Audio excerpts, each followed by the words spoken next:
How's it going? Thad Shoemaker here with Iowa Budget RC Bashers, and I've got a cool little thing today to unbox.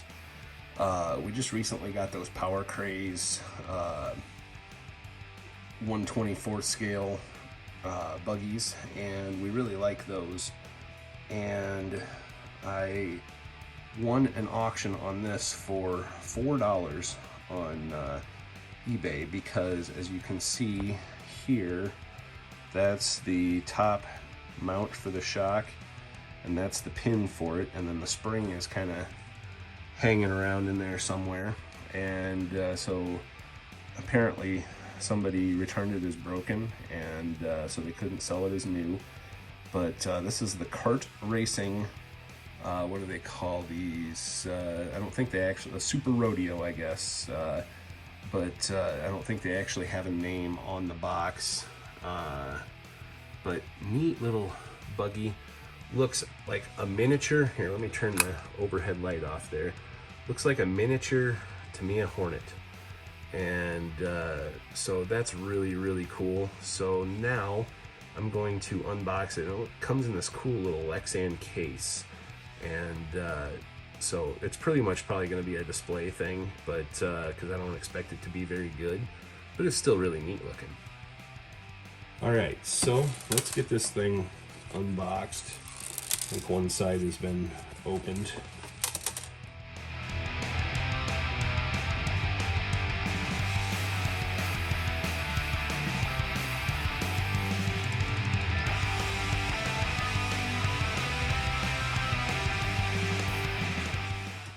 Try not to rip the box, because I kind of want to keep it in the box on the shelf. There we go. Okay, there's the spring floating around on the very top of the package there. I don't know if you can see that or not. Let's get it out of here.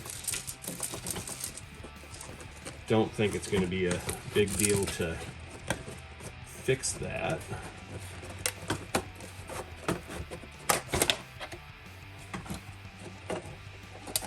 That is a neat little setup, and the radio tucks in underneath of here, which is pretty neat. And it says it's infrared control, but it's not. They called it that because there's two little red LEDs here, but I watched a video on Pro Engineering about these, and they are not infrared. Let's see if I can get it open here. Oh, it's taped shut, okay. So very well packaged, actually.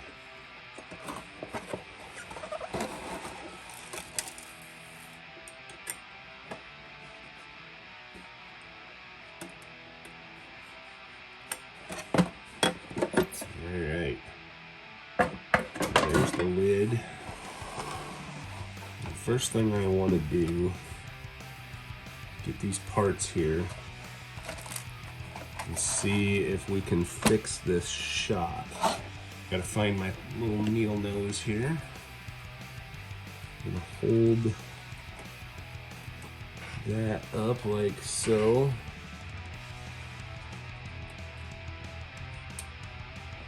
Stick that on the shock. Get that back down in there where it compresses like it's supposed to, and it does.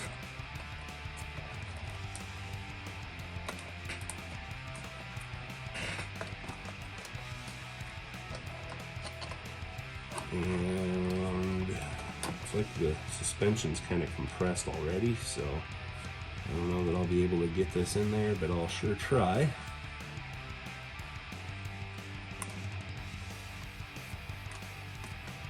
Not a lot of information out there on these, and you know, they look like they're pretty quality made, but I don't really think that they are.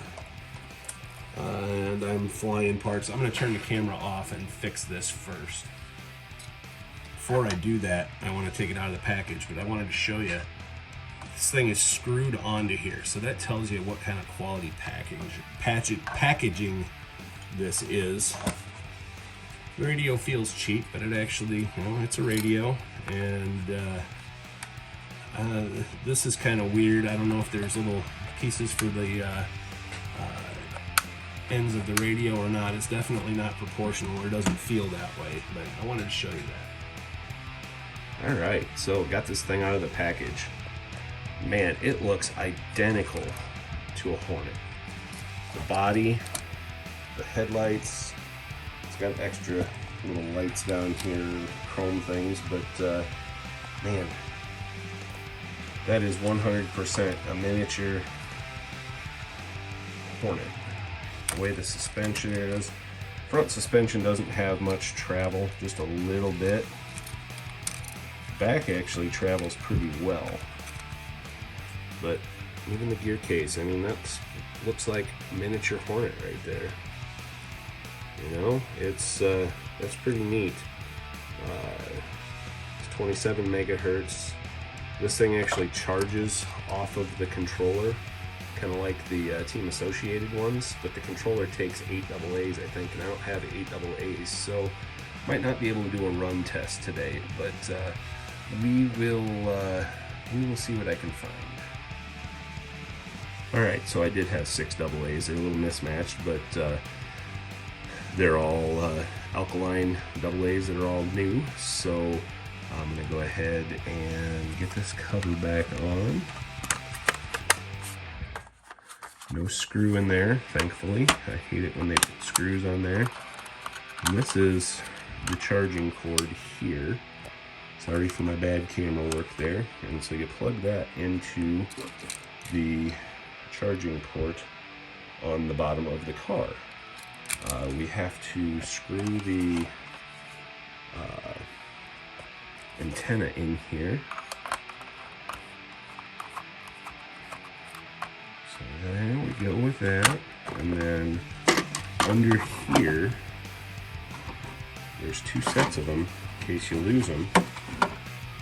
But they're calling these hand spikes, and they just go inside like that. And then if you want to take them out and put it all back in the display case, you can do that. So I'm going to charge this thing up. It says charge time 5 minutes. I'll probably leave it sit for an hour and let it make sure it's charging. But yeah, so let's get that hooked up and I'll bring you back. I don't know if you guys can read this, but I found it comical. It says, before using, remove 2 hand spike, in all 4.2 for spare, at the base of the back of the car next to the hook circle. Just thought it was funny. But they are translated fairly well to English. Gives you run instructions, whatever. So looks like it is a 2.4 volt nickel metal hydride rechargeable battery. Alright, so the Super Rodeo, aka miniature Tamiya Hornet, is plugged in, and as you can see, you leave the controller off and then it goes to the charge position. So as soon as that little NiCad or nickel metal hydride or whatever it is battery that's in here gets charged, that light will go off and tell me when it's charged, and then we can go play and see what it does. Alright, so this has been charging for about, I'd say 20 minutes, and charge light is off, so I'm going to go ahead and get it unplugged, get the charger tucked back in there, and put it on the slick floor here and see if we can do some donuts. Alright, so I got the car turned on, and definitely not proportional steering, not much steering travel actually. You can see the little LED lights light up telling you you're turning. Reverse, forward. Forward definitely seems like it's got more power than reverse. You can see the little lights turn on. So let's put her on the ground here and see if she'll do some donuts. Alright, so we got the Super Rodeo here on the ground. It actually turns better when it's on the ground, I think, but let's see what she does. Little or no torque. No donuts out of this guy. But hey, there's a heck of a lot of other things I could have wasted $4 on, right?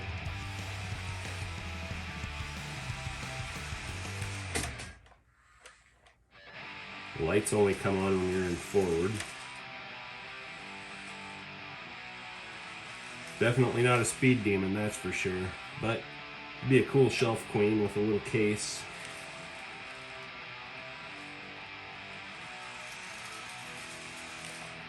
Horrible turning radius.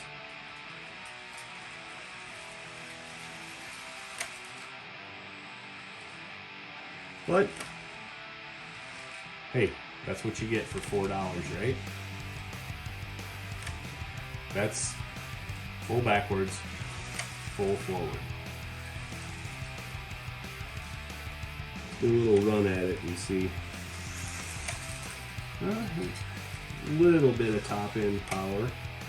It's like flashing when you're turning. When you put the antenna up and see if, oh yeah, that makes a difference.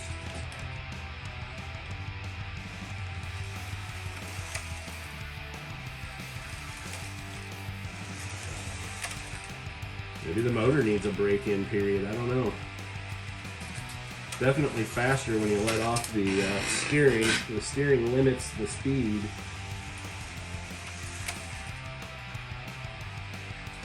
Give it out of sight here and drive it over this way.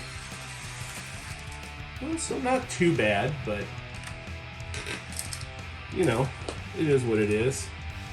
But hey, I still think it's really cool. It looks like a mini Hornet and or grasshopper or whatever. So anyway, was it worth the $4 that I paid for it on the auction that started at 99 cents? Heck yeah, it was, just for display purposes, I guess. So would I recommend it for somebody who's looking for a small scale RC car? No. Buy one of these. Buy the Power Craze.